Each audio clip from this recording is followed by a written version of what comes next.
안녕하세요. 김성겸 목사입니다. 산돌 성경 읽기 오신 여러분 환영합니다. 오늘은 베드로전서 1, 2, 3장 내용 살펴보도록 하겠습니다. 우선 베드로전서는 사도 베드로가 오늘날 터키 땅에 해당되는 본도, 갈라디아, 갑바도기아, 아시아, 비두니아 일대의 성도들에게 편지로 쓴 하나님의 말씀입니다. 그 당시 성도들, 그러니까 베드로전서를 처음 받아본 성도들은 대체로 헬라인, 이방인 성도들이었어요. 각자의 도시에서 차별과 박해를 받고 있었는데 그런 성도들을 격려하고 위로하기 위해서 베드로가 쓴 편지가 베드로전서가 되겠습니다. 베드로전서 1장의 내용을 보시면 안부 인사, 찬송시, 그리고 성도들을 향한 격려로 이어지는데 여기서 베드로가 주안점을 두는 부분은 성도들이 하나님 앞에서 얼마나 놀랍고 소중한 존재인지 확인하도록 돕는 것에 있습니다. 우선 1절을 보시면 베드로가 성도들을 나그네, 그리고 2절에 택하심 받은 자들 이렇게 부르고 있습니다. 이 표현들은 구약시대의 이스라엘 백성을 가리키는 호칭인데 당시 헬라인 성도들이 성경에 기록된 이스라엘과 똑같은 하나님의 백성이라고 상기시키고 있는 것입니다. 그리고 10절, 12절을 보시면 성도가 받은 구원은 구약시대 선지자들이 그 구원의 성취를 그토록 고대하면서 부지런히 연구하며 살폈던 하나님의 뜻이다. 더 나아가서 천사들도 궁금해하던 하나님의 비밀이었다. 그런데 마침내 예수님이 오셔서 십자가로 그 구원을 이루신 사람들이 바로 여러분 그리스도인들이다. 이 말을 베드로가 하고 있는 겁니다. 13절부터는 구약 성경을 근거로 초대교회 성도들이 어떤 신분인지 조명을 하고 있는데 우선 13절에 마음의 허리를 동이고 라는 표현은 출애굽하여 길을 떠나는 이스라엘 백성들의 모습을 묘사하는 표현이에요. 그래서 14절에서 16절까지의 내용은 애굽을 떠나 광야를 지나가는 이스라엘 백성과 같은 하나님 나라 백성이 바로 오늘날 성도들이다 라고 말하는 것이고요. 19절에 보시면 구약시대 6월절 어린 양으로 구원받은 이스라엘 백성처럼 궁극의 어린 양이신 예수 그리스도를 통해서 구원받은 하나님의 언약 백성이 바로 교회 공동체라고 말하고 있습니다. 23절에 항상 있는 하나님의 말씀으로 하나님의 백성이 되었다 이런 말씀이 있는데 구약시대 율법을 통해서 하나님께서 이스라엘을 하나님의 백성으로 태어나게 하신 역사를 배경으로 하고 있어요. 이제 예수님을 믿는 성도들이 그림자에 불과한 율법이 아니라 그 본체이신 예수 그리스도의 복음으로 거듭난 하나님의 사람들이다. 이렇게 이야기를 하고 있는 것입니다.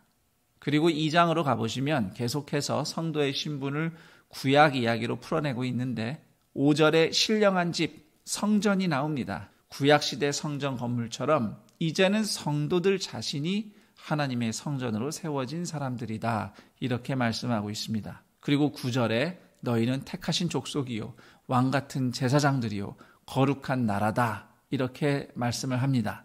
구약시대 이스라엘처럼 지금 성도들도 제사장 나라라고 말씀하는 겁니다. 제사장 나라라 하면 우리만 구원받는 것이 아니라 다른 사람들도 하나님을 예배할 수 있도록 희생하며 섬기는 나라를 의미합니다.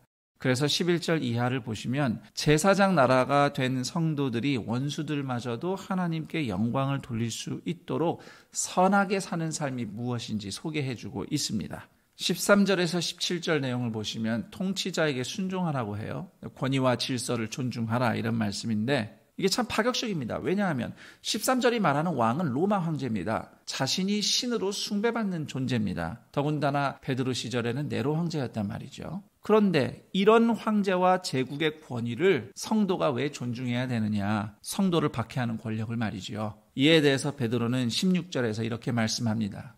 너희는 자유가 있으나 그 자유를 악을 가리는 데 쓰지 말고 오직 하나님의 종과 같이 하라.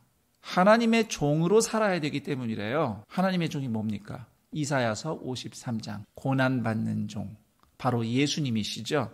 우리를 구원하시기 위해서 제사장의 희생을 이루신 고난받는 종 예수님, 성도도 예수님처럼 악을 가리는 자유가 아닌 고난받는 종, 제사장답게 희생하는 자유를 누리는 사람이라는 것입니다. 그 맥락에서 18절 이하를 보시면 우상 숭배하는 주인 아래에서 고통받고 있는 그리스도인 노예에 대한 권면이 나옵니다. 18절을 제가 읽어드리죠. 사환들아, 범사에 두려워함으로 주인들에게 순종하되 선하고 관용하는 자들에게만 아니라 또한 까다로운 자들에게도 그리하라. 21절, 이를 위하여 너희가 부르심을 받았으니 그리스도도 너희를 위하여 고난을 받으사 너희에게 본을 끼쳐 그 자취를 따라오게 하려 하셨느니라. 성도에게 고난과 박해는 단지 불행이 아니라 예수님을 따르며 증거하는 기회라는 말씀입니다. 이제 3장을 보시면 그리스도인 아내들을 위한 권면도 같은 맥락에서 소개되고 있습니다. 일단 이 말씀은 예수를 믿지 않는 남편과 함께 사는 아내들을 위한 권면입니다. 로마 시대 가정은 아내가 사람 취급을 못 받았어요. 소유물처럼 여겨졌습니다. 그리고 남편이 믿는 신을 무조건 따라서 믿어야 돼요. 그러니 예수를 믿는 아내가 얼마나 괴로움을 당하겠습니까? 그런데 베드로는 예수를 믿는 믿음을 포기하지는 말되 그럼에도 남편을 존중하며 선하게 대하라고 합니다. 남편을 마귀 취급하지 말라는 거예요.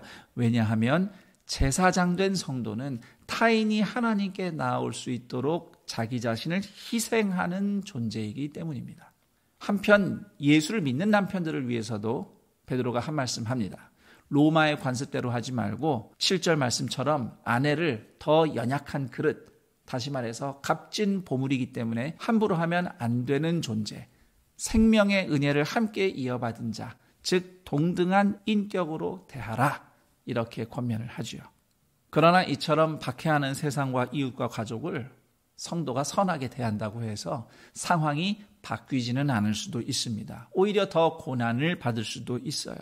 내가 이렇게 애써 용납하고 용서했는데 도대체 나아진 것이 무엇인가 라고 원망할 수 있습니다.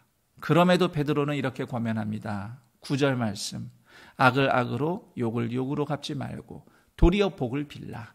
여전히 나를 박해해도 선을 행하라고 베드로가 권면합니다. 왜냐하면 예수님은 18절 말씀처럼 의인으로서 불의한 자를 대신하셨어요. 그래서 성도도 박해자들에 의해 고난받는 것은 예수님의 죽으심과 부활에 참여하는 길이라는 말씀을 하고 있는 겁니다. 베드로전서 3장에서 좀 해설이 필요한 구절 조금 설명드리겠습니다. 18절에 육체로는 죽임을 당하고 영으로는 살리심을 받으셨으니 이것은 절대로 육체는 죽었지만 영혼만 부활한다 이런 뜻이 아니고, 육체로는 죽었다는 것은 세상에 속한 삶에 대해서는 죽었다는 것이고, 영으로는 살았다는 것은 영원에 속한 삶에 대해서 살아났다 이런 뜻입니다. 그리고 19절 말씀도 좀 해설이 필요한데, 그가 영으로 가서 옥에 있는 영들에게 선포하시니라. 여기서 옥에 있는 영들은 20절에 언급된 노아 시대에 불순종하던 사람들의 영이에요. 지금은 지옥에 있기 때문에 옥에 있는 영이라고 표현한 거죠. 그리고 예수님이 영으로 가셨다는 것은 예수님의 영이 활동하셨다, 즉 성령님이 가셨다는 거죠.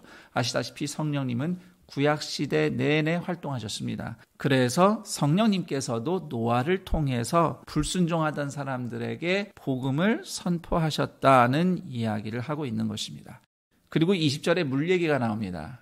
홍수를 얘기하는 거죠. 노아 시대 홍수, 물로 만난 고난은 불순종하는 사람들에게는 죽음이고 심판입니다. 그렇지만 노아에게는 구원의 방편이었죠. 오늘날 성도들이 물로 세례를 받는 것은 노아가 죽음과 같은 물의 홍수의 고난을 통과해서 구원받은 것처럼 성도 역시 죽음 같은 고난을 통과하여 구원에 이르는 사람들임을 상징적으로 보여주는 예식이다. 그래서 성도는 고난을 구원의 완성을 향한 관문이자 증거로 알아야 할 것이라고 베드로는 전하고 있습니다.